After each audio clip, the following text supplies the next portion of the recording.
know me. I'm a bit loath to use the word do you know me. You know, it's not a Japanese cup, it's just a drinking cup without a handle. The point with them is they've got to look like they are drinking vessels. That's the real trick. They don't have a handle, so they don't have the whopping great big hint. Okay, that's meant to be. It's got to be the lid has to look inviting enough to drink from. So the finish of the lid has to be very considered. I like the slightly double lid. I find it really attractive how it holds back the liquid a little bit. And I find it very pleasant to drink from. I started doing those lids when I bought a pot from Japan for my 35th birthday, and this thing came over.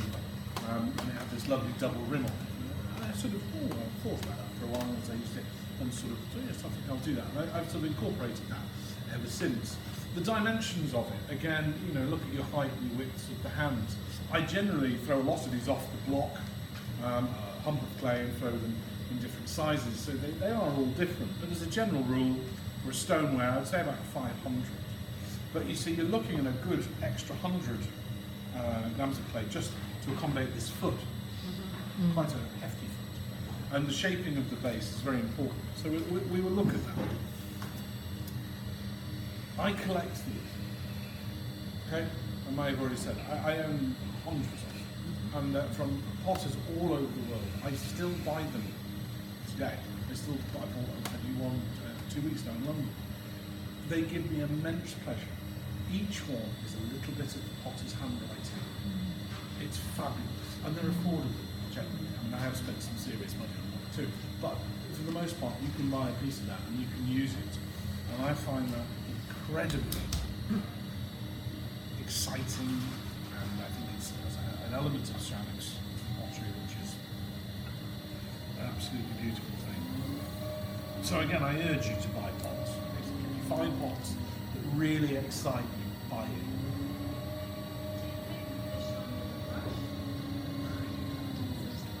I do. I use very specific calligraphy brushes, long-haired points.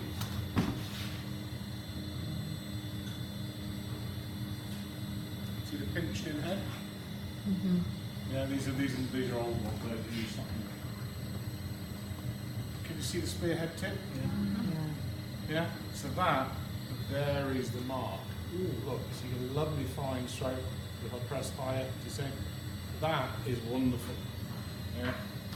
Get hold of them. And is it just freestyle, or do you have something in your head?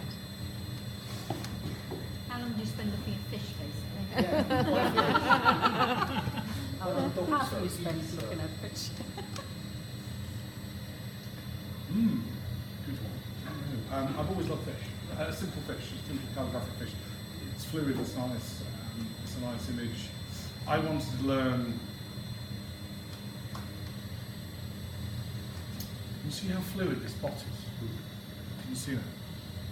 When you pull a handle from the pot, you're extruding it. It goes with that because it's very similar in the technique. It's extruding soft, right? And it's got that same life and energy. For decorating a pot, I want a technique that matches that same life and energy, that has fluid speed. And I feel that this type of calligraphy brushwork fits that type of pot. It's a personal opinion. I just feel it all feels right and it complements the whole ethos. Does that make sense? So what's your ability as a painter? I've always landscaped. So you do have painting ability. You couldn't just draw and then be able to... No, from a very early age, I used to go out with an easel and a little chair and go out and paint. And I've always done it. Even when I was a pottery student in Manchester, I would pack up my pots and easels and go and paint the canal systems of Manchester. I've always done that for a very long time. Going out and painting on location is incredibly important to really soak up the landscape and to respond quickly, intuitively with what you see. It's funny, if I go out and paint, I usually go out and reconnaissance one day, go out and have a second day, then a third day I might get something. And I usually come back and write off. My wife says, how did it go? And I'm like, didn't get anything, you know, I'm really upset.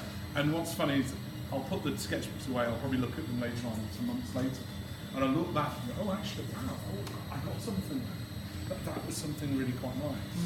And it's the same in a way when you unload a kiln, your expectations are so high that there's always an initial disappointment. No, I'm the other way around. I'm always thinking it's going to be shite. And sometimes it's like, ooh, actually I quite like that. I threw a batch of pots before Christmas. I was very unhappy. I thought, kill them over 5. I put them into one side of the gallery. I've been looking at them all winter.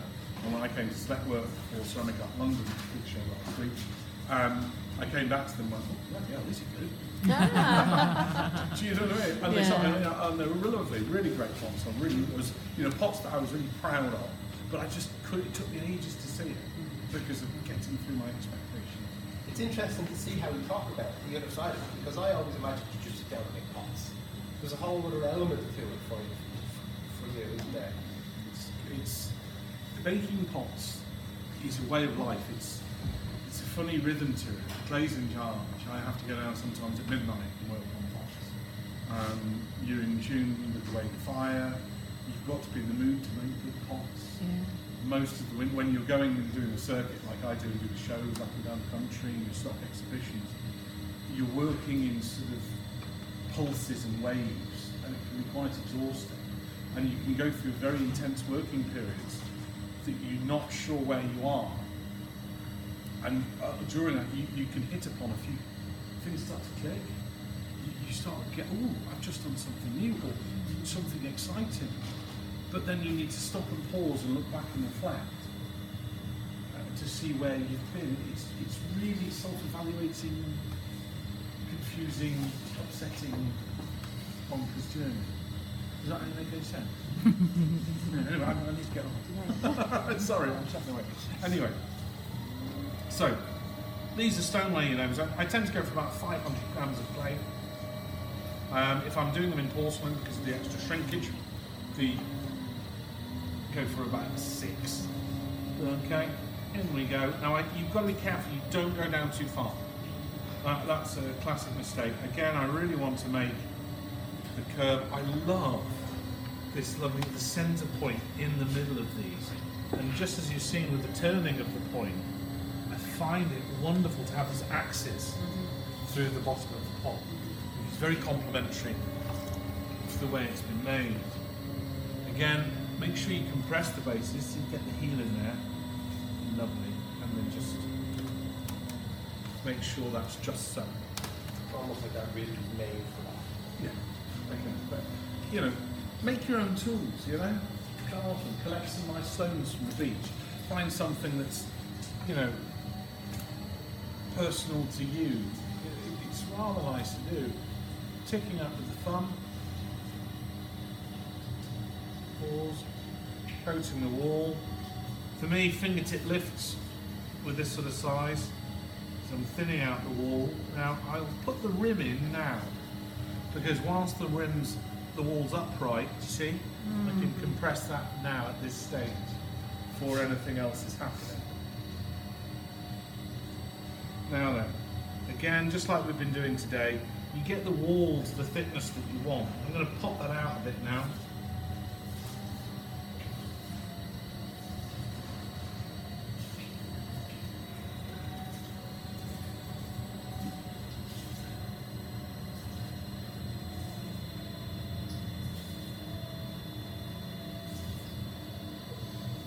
There's also the shapes evolve.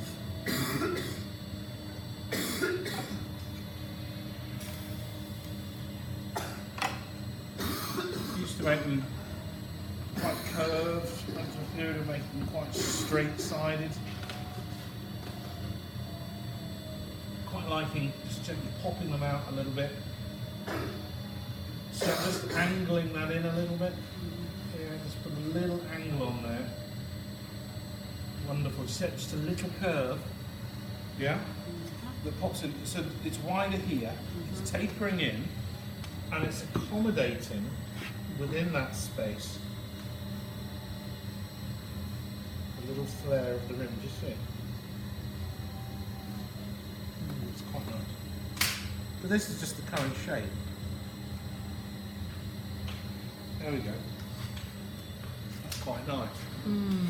Yeah? It seemed to appear all of a sudden. It just looked like a cylinder, and then all of a sudden you did something and it was a T-bone, you could see. Yeah. There we go. That's quite a pleasant little. So I'll do another one. Do another one. Doing one up. Oh, very nice. So, to take away. Oh, remember, keep that dry. So that's how we go. So on it goes. Push down.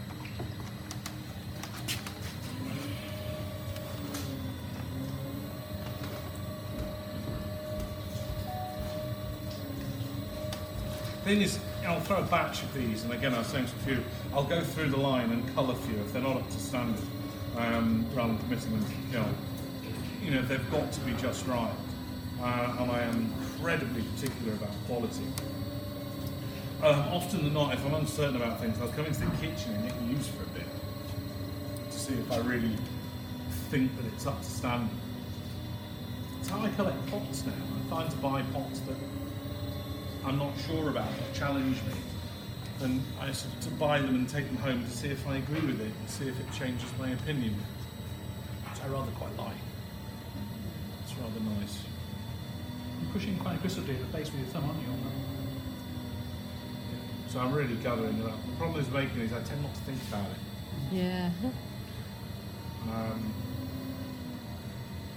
You know, I listen to a lot of plays and audiobooks. It's rather nice. Mostly absorbing. Again, working on the wall. Now then.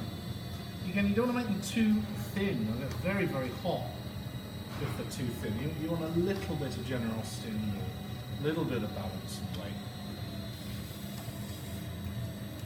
Now then, so this is the key. So we've sorted out all the hard work. We've sensed it. We've compressed it. We've sorted the rim out. And now, just beneath. So now it looks like a beaker. So yeah, so watch this. Fingers launch. Out. It's just that popping out, isn't it, at the bottom there? Yeah. Bringing it out at this the angle, isn't it? Yeah. Left hand leads. Heel of the kidney, and occasionally if you get a little ridge in there, pop the ridge in, or I could move the kidney really quick. Ooh, look. See the spiral? Really quick. Quick spin with that. That's quite nice, like that. Quite nice. I've got a little carved stick, which is not. Of course, the corners on that they're a little sharp. It's square, but it's slightly rounded. It's quite nice to just. Oh wow. Work the surface.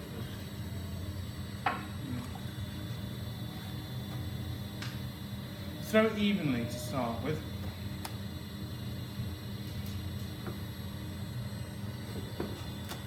Oh yeah, we've got the green wine. That's in the tray. Thank you. Lovely. You know, you see obviously a lot of positive.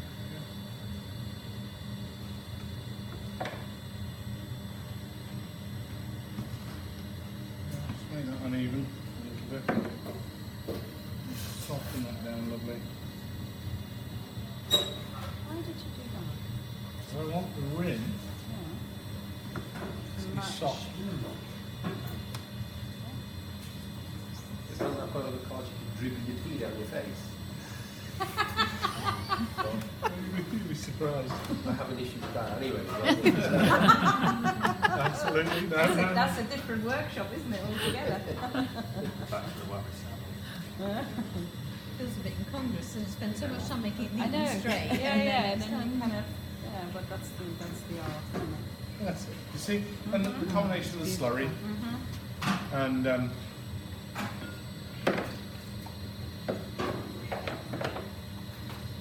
so that's quite pleasant. See the rim? Yeah.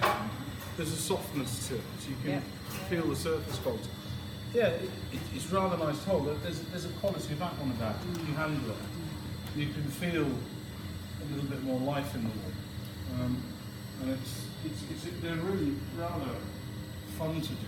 So that win was fine when you're a recognised master farmer. Yeah. I was just thinking that. Just made a mistake. Trying to explain that that's played for. Yeah. Not a When you see them mistake. sticky bowls, and the whole idea is that you make the imperfect bowl, and it's just. You're not that But yet you professional, look at it. yeah. No, but you look at it and you go, but that's amazing. So how did they do that? You picked up cabinets downstairs. They're like freezers. Some of those, I can't drink out right. Yeah, there is getting to that point. I mean, it's funny. I mean, I'm about to make a charwan. I mean, these are lovely. You can use every day. You can buy one of those. They're usually affordable, and you can make your tea and you can enjoy it. What I'm about to make is what we call the Japanese called charwan, which is the tea ceremony, the Japanese tea ceremony. Now, there's a set of rules with these. I've exhibited these all over the world, internationally. London Embassy in Japan, London, New York, University, Taiwan. So I've gone all over the world with these, and I love making them. But one really has to vet the batch. Out of a batch of 20, I'd probably say 1 or 2 are good enough. You've got to be really cautious. The thing is, what's funny about it is all you're really doing is making a really, really nice tactile bowl. Yeah? So the ones that don't meet the grade, just go into my market stall boxes and be sold as breakfast bowls. Sold as what? Breakfast bowl, porridge bowls. They take a lot to. It's funny, bowls sell really well at Popfest up in Cumbria. Because everybody, I've got a couple that, let's get some more porridge bowls from here. Really You're tickle. just thinking, you just have no It's like, I've idea. got the twin of that one. I've sold for good money in Yeah.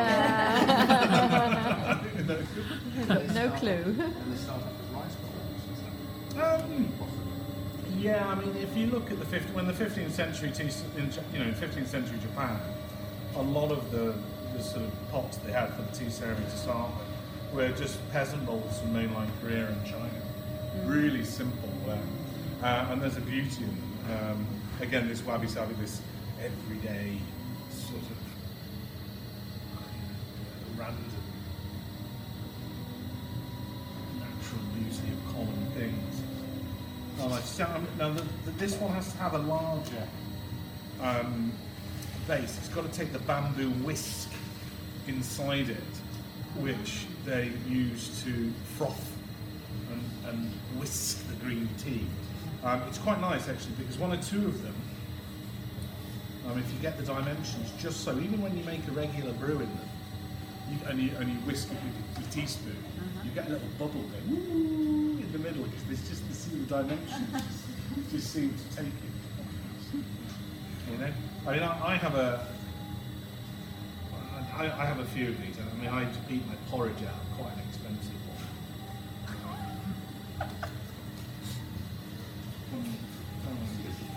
Well, it's yours. You can do what you like with it. Exactly. But your what a tea shame if it wasn't used. Your coffee, your tea in the morning. Oh yeah, and whatever your breakfast bowl, and that's Yeah. you're happy. Yeah. You know. It's got to be the right Your one. son will Somebody take else it to takes Antiques it. Roadshow and say, my dad used to eat his porridge out of this. Yeah. Quite nice. Now then, can you see instantly we've gone front higher? For me, one of the reasons I love these is they're fabulous canvases. You know, and a lot of these nowadays I tend to make them quite straight-sided. So again, popping in, fantastic. Tidy the bases up, then we pop out. You see, instantly pop out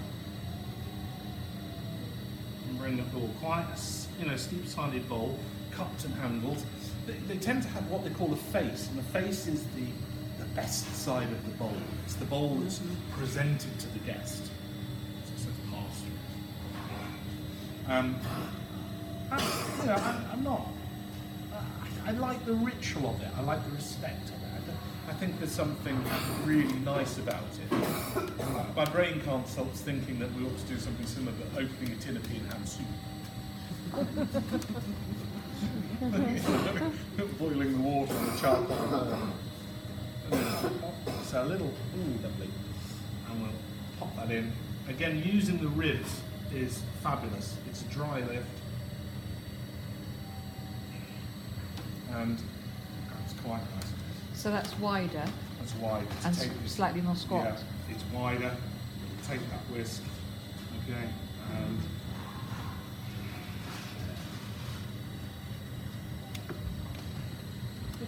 it's about 500 grams for those. For these, I would say about 700. I quite like that actually. That's lovely. When you sort of pop out, how do you avoid sort of distorting You just need to do it slowly, like in time with the momentum. You're evenly inflating that goes on. Okay. So those holes you've just punched in it, I'm guessing they're from the fingers down, yeah? Is it the hand hole? It's there, so when you handle it, you feel you just like it's just something more about the tactile nature of it, basically. And again, I've got some of these which are really gorgeous. The ones that are very loosely thrown, that are fired in long wood firings, that have heavy surface quality and quite textured surfaces. They're really beautiful objects. I mean, they're cooked volcanic earth objects, made really freely with water and method and consideration. And